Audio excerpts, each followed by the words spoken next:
আসসালামু আলাইকুম তৌহিদ ভাই। হ্যাঁ ভাই, কি অবস্থা?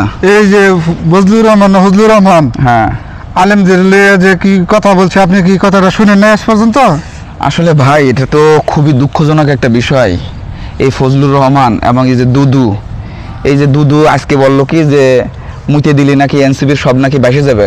আগামী 16 বছর কি ওরা কি মুত আটকে রাখিল? আগামী 16 বছর যে তারা যে অবস্থার ভিতরে দিন কাটাইছে, মনে হচ্ছে মুত তাদের আটা ছিল। আর এই যে ফজলুর রহমান, সে যে একটা কথা বললো যে আলেমদের নিয়ে 5 টাকা মানে 500 টাকা গাজার জন্য কথা বা আলেমদেরকে কথা পাল্টা চেঞ্জ বলা। হয়ে যায়। আসলে বিষয়টা হচ্ছে যে আবু হানিফা রহমতুল্লাহ আলাই বহুত আগে একটা ভবিষ্যৎবাণী দিয়ে গেছিল।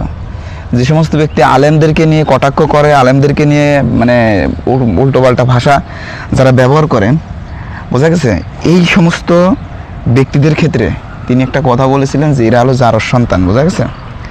তাই ফজলুর রহমান বাস্তবে কিন্তু তার জন্মের ব্যাপারে কিন্তু প্রশ্নবিদ্ধ আছে মানুষ, বোঝা গেছে। তো এই যে প্রশ্নবিদ্ধ একজন ব্যক্তি, সে কিভাবে একটা বড় রাজনৈতিক দলের ব্যক্তি হিসেবে থাকে, বোঝা গেছে।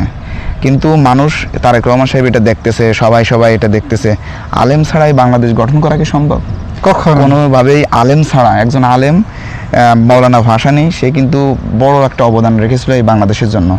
তারপরে আপনার এই যে আলেমদের যে অবদান, প্রত্যেকটা যুদ্ধক্ষেত্র, প্রত্যেকটা জায়গায় আলেমরা যেভাবে মেহনত করেছে, যেভাবে জীবন দিয়েছে, তো যেভাবে আলেমরা দিয়েছে, শাপলা চত্বর, শুধু শাপলা চত্বর না, 1947 থেকে আলেমরা রক্ত দিয়ে আসতেছে এই বাংলাদেশকে প্রতিষ্ঠা করার জন্য। কিন্তু আজকে সেই আলেমদেরকেই তারা মাইনাস করে তারা ক্ষমতায় আসতে চায়, এরকম একটা বিষয় তাদেরকে দেখা যাচ্ছে। মনে হচ্ছে এই আওয়ামী লীগ সরকার চলে যাওয়ার পরে যেন বিএনপি অলরেডি তারা ক্ষমতায় চলে আসছে, এই ধরনের একটা জিনিস তাদের ভিতরে দেখা যাচ্ছে। এটা খুবই দুঃখজনক একটা বিষয়।